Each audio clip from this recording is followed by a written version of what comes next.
The British Iron Age is a conventional name used in the archaeology of Great Britain, referring to the prehistoric and protohistoric phases of the Iron Age culture of the main island and the smaller islands, typically excluding prehistoric Ireland, which had an independent Iron Age culture of its own. The parallel phase of Irish archaeology is termed the Irish Iron Age. The Iron Age is not an archaeological horizon of common artifacts, but is rather a locally diverse cultural phase. The British Iron Age lasted in theory from the first significant use of iron for tools and weapons in Britain to the Romanisation of the southern half of the island. The Romanized culture is termed Roman Britain and is considered to supplant the British Iron Age. The Irish Iron Age was ended by the rise of Christianity, while the tribes populating the island are often and especially popularly considered to have belonged to a broadly Celtic culture, or sometimes an insular Celtic subgroup. In recent years, the usefulness of this label has become a matter of controversy. At a minimum, Celtic is a linguistic term without an implication of a lasting cultural unity connecting Gaul with the British Isles throughout the Iron Age. The Brythonic languages spoken in Britain at this time, as well as others including the Goidelic and Gaulish languages of neighbouring Ireland and Gaul respectively, certainly belong to the group known as Celtic languages. However, it cannot be assumed that particular cultural features found in one Celtic-speaking culture can be extrapolated to the others. Periodization. At present, over 100 large-scale excavations of Iron Age sites have taken place,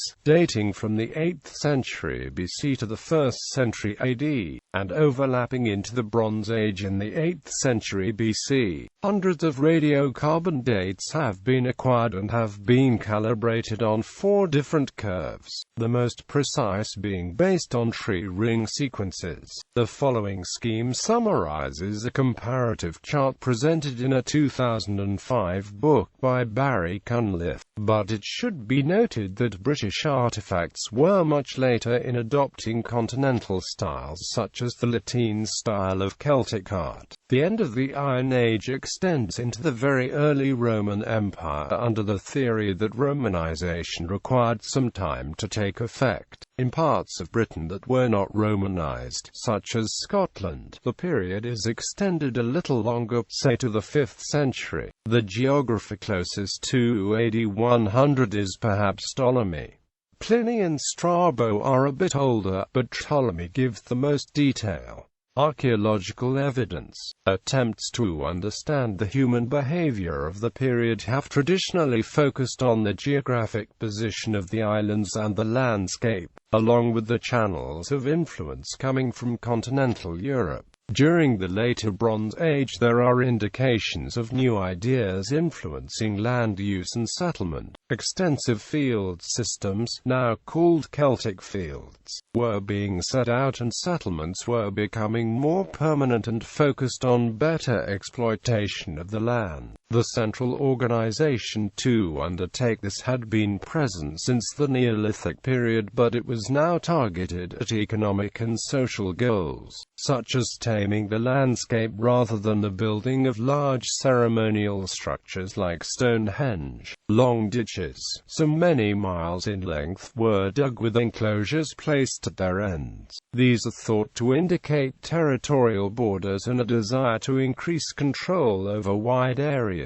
By the 8th century BC, there is increasing evidence of Great Britain becoming closely tied to continental Europe, especially in Britain's south and east. New weapon types appeared with clear parallels to those on the continent, such as the carp-stung sword, complex examples of which are found all over Atlantic Europe. Phoenician traders probably began visiting Great Britain in search of minerals around this time, bringing with them goods from the Mediterranean. At the same time, Northern European artifact types reached eastern Great Britain in large quantities from across the North Sea. Within this context, the climate became considerably wetter, forcing Bronze Age farmsteads that had grown on lowland areas to relocate to upland sites. Defensive structures dating from this time are often impressive. For example, the Brocks of northern Scotland and the hill forts that dotted the rest of the islands.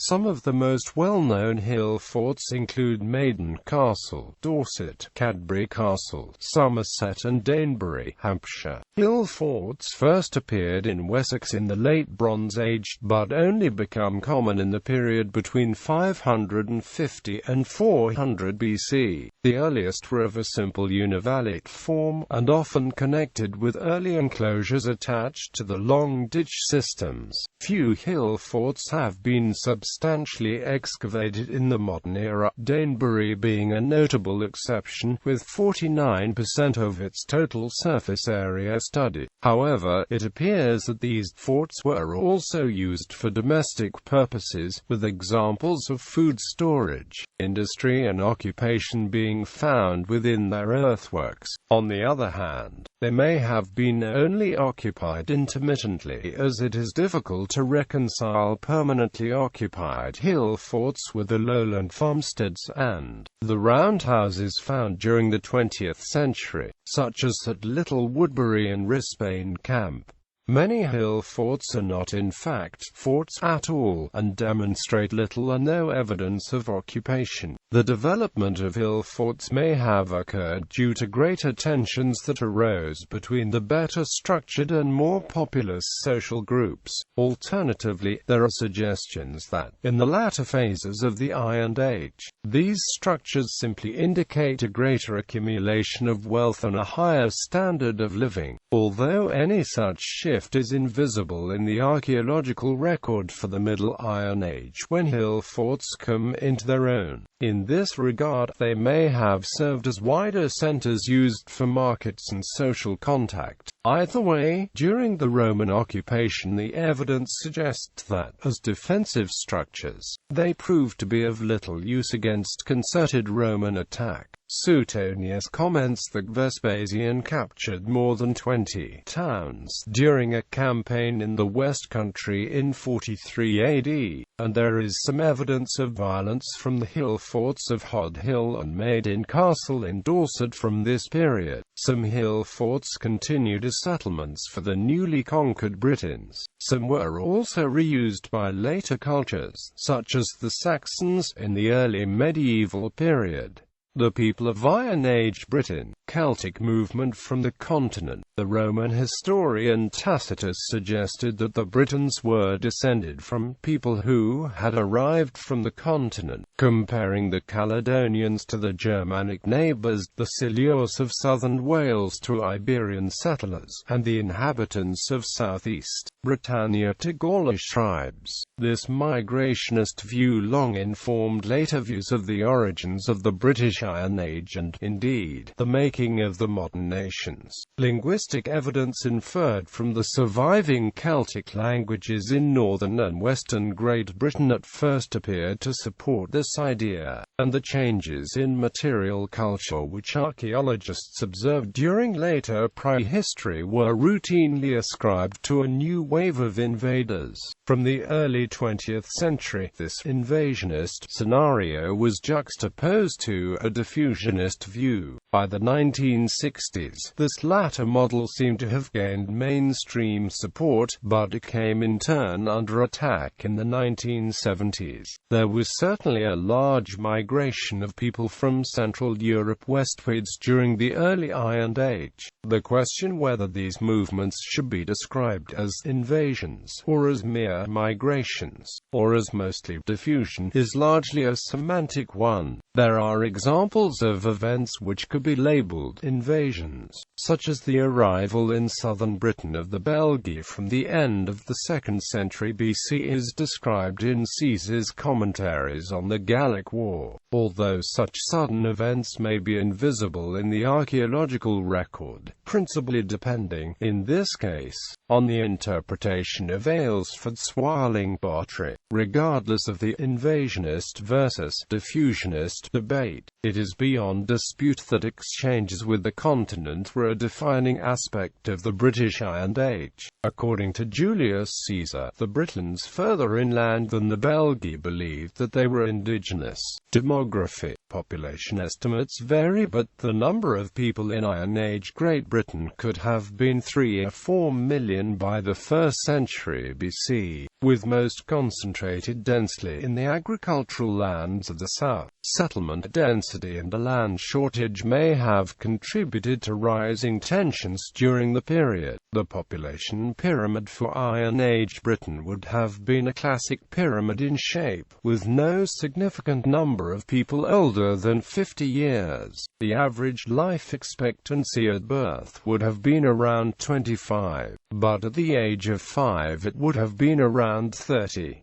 These figures would be slightly lower for women, and slightly higher for men throughout the Middle Iron Age in most areas, on account of the high mortality rate of young women during childbirth. However, the average age for the two sexes would be roughly equal for the Late Iron Age. This interpretation depends on the view that warfare and social strife increased in the Late Iron Age, which seems to be fairly well attested in the archaeological record, for southern Britain at least. Early in the Iron Age, the widespread Wessex pottery of southern Britain, such as the type style from All Canning's Cross, may suggest a consolidated socio-economic group in the region. However, by 600 BC this appears to have broken down into differing subgroups with their own pottery styles. Between c. 400 and 100 BC there is evidence of emerging regional identities and a significant population increase. Ptolemy's Albion. Claudius Ptolemy described Britain at the beginning of Roman rule but incorporated material from earlier sources. Although the name Britannic Isles had been known since the voyage of Pytheas and Britannia was in use by Strabo and Pliny, Ptolemy used the earlier Albion, known to have been used as early as the Massaliote Periplus. Iron Age beliefs in Britain. The Romans described a variety of deities worshipped by the people of northwestern Europe. Barry Cunliffe perceives a division between one group of gods relating to masculinity, the sky and individual tribes, and a second group of goddesses relating to associations with fertility, the earth, and a universality that transcended tribal differences. Wells and springs had female, divine links exemplified by the goddess Ulis worshipped at Bar. In Tacitus Agricola, he notes the similarity between both religious and ritual practices of the pre-Roman British and the Gauls. Religious practices revolved around offerings and sacrifices, sometimes human but more often involving the ritual slaughter of animals or the deposition of metalwork, especially war booty. Weapons and horse trappings have been found in the bog at Linkerigbark on Anglesey and are interpreted as votive offerings cast into a lake. Numerous weapons have also been recovered from rivers, especially the Thames, but also the Trent and Tyne. Some buried hoards of jewelry are interpreted as gifts to the earth gods. Disused grain storage pits and the ends of ditches have also produced what appear to be deliberately placed deposits, including a preference for burials of horses, dogs and ravens. The bodies were often mutilated, and some human finds at the bottom of pits, such as those found at Danebury, may have had a ritual aspect. Caesar's texts tell us that the priests of Britain were Druids, a religious elite with considerable holy and secular powers. Great Britain appears to have been the seat of the Druidic religion, and Tacitus' account of the later raid on Anglesey led by Suetonius Paulinus gives some indication of its nature. No archaeological evidence survives of Druidry, although a number of burials made with ritual trappings and found in Kent may suggest a religious character to the subjects. Overall, the traditional view is that religion was practiced in natural settings in the open air.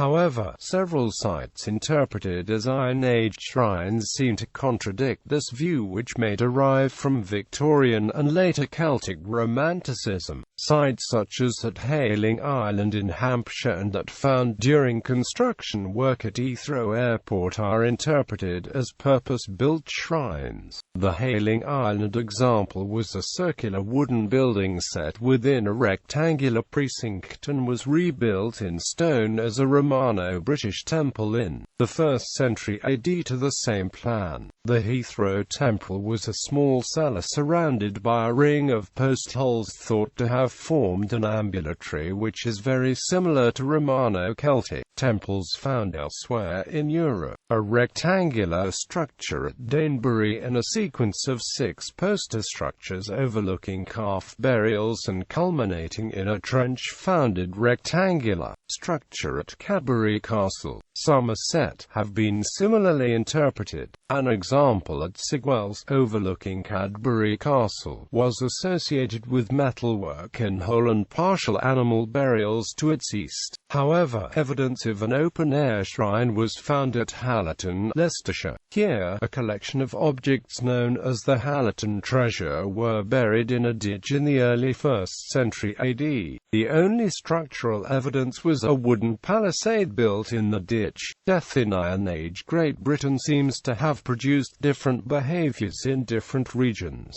Cremation was a common method of disposing of the dead, although the chariot burials and other inhumations of the Eros culture of East Yorkshire, and the cist burials of Cornwall, demonstrate that it was not ubiquitous. In fact, the general dearth of excavated Iron Age burials makes drawing conclusions difficult. Excarnation has been suggested as a reason for the lack of burial evidence, with the remains of the dead being dispersed either naturally or through human agency. Economy of Iron Age Britain. Trade links developed in the Bronze Age and beforehand provided Great Britain with numerous examples of continental craftsmanship. Swords especially were imported, copied and often improved upon by the natives. Early in the period, Hallstatt slashing swords and daggers were a significant import, although, by the mid-6th century, the volume of goods arriving seems to have declined, possibly due to more profitable trade centers appearing in the Mediterranean. Latin culture-era items appeared in later centuries, and, again, these were adopted and adapted with alacrity by the locals. There also appears to have been a collapse in the bronze trade during the early Iron Age, which can be viewed in 3 ways: steady transition, the development of iron parallel to a diminishing bronze system,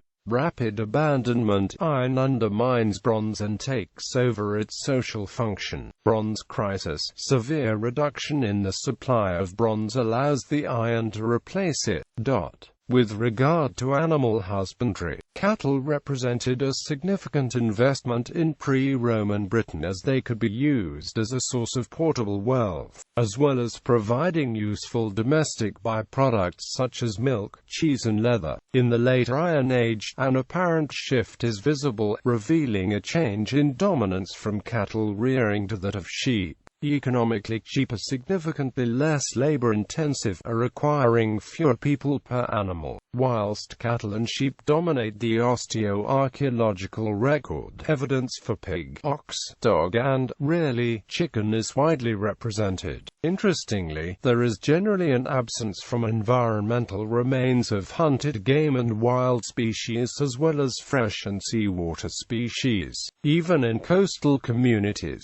A key commodity of the Iron Age was salt, used for preservation and the supplementation of diet. Whilst difficult to find archaeologically, some evidence does exist. Sortins, in which sea water was boiled to produce salt, are prevalent in the East Anglia fenlands. Additionally, Morris notes that some salt trading networks spanned over 75 kilometers, representing an important political and economic medium. The vast number of Iron Age coins found in Great Britain are of great archaeological value. Some, such as gold staters, were imported from mainland Europe. Others, such as the cast bronze coins of southeast England, are clearly influenced by Roman originals.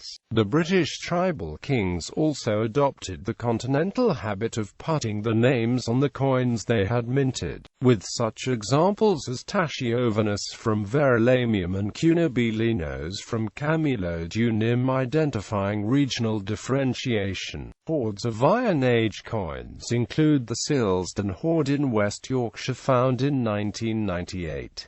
A large collection of coins, known as the Hallerton Treasure, was found at a late Iron Age shrine near Hallerton, Leicestershire in 2000 and consisted of 5,294 coins, mostly attributed to the Age.The tribe. These were buried in 14 separate hoards over several decades in the early 1st century AD. The expansion of the economy throughout the period, but especially in the later Iron Age, is in large part a reflection of key changes in the expression of social and economic status. Trade in the early and middle Iron Age. The early Iron Age saw a substantial number of goods belonging to the Hallstatt culture imported from the continent, and these came to have a major effect on Middle Iron Age native art.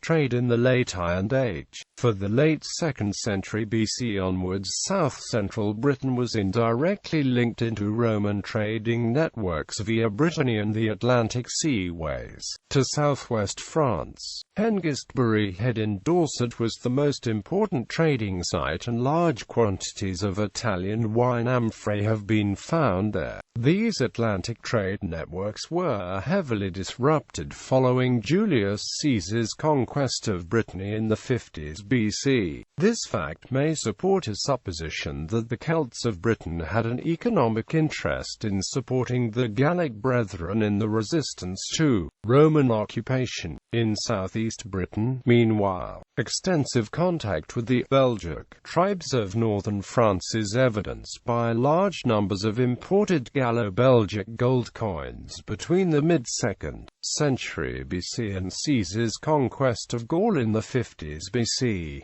These coins probably did not principally move through trade. In the past, the emigration of Belgic peoples to southeast Britain has been cited as an explanation for their appearance in that region. However, recent work suggests that the presence in southeast Britain may have occurred due to a kind of political and social patronage that was paid by the North French groups in exchange for obtaining aid from the British counterparts in the warfare with the Romans on the continent. After Caesar's conquest of Gaul, a thriving trade developed between southeast Britain and the near continent. This is archaeologically evidenced through imports of wine and olive oil amphorae and mass-produced Gallo-Belgic pottery. Strabo, writing in the early 1st century AD, lists ivory chains and necklaces, amber gems, glass vessels, and other petty wares as articles imported to Britain, whilst he recorded the island's exports as grain, cattle, gold, silver, iron, hides, slaves and hunting dogs.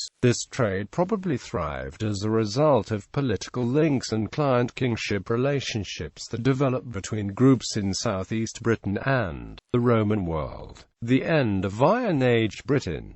Historically speaking, the Iron Age in southern Great Britain ended with the Roman invasion. Clearly the native societies were not instantaneously changed into toga-wearing, Latin-speaking provincials, though some relatively quick change is evident archaeologically. For example, the Romano-Celtic shrine in Hayling Island, Hampshire was constructed in the AD 60s-70s, whilst Agricola was still campaigning in northern Britain, and on top of an Iron Age ritual site. Rectilinear stone structures, indicative of a change in housing to the Roman style, are visible from the mid to late 1st century AD at Brixworth and Quinton. In areas where Roman rule was not strong or was non-existent, Iron Age beliefs and practices remained, but not without at least marginal levels of Roman or Romano-British influence. The survival of place names, such as Camulodunum, and which derive from the native language, is evidence of this.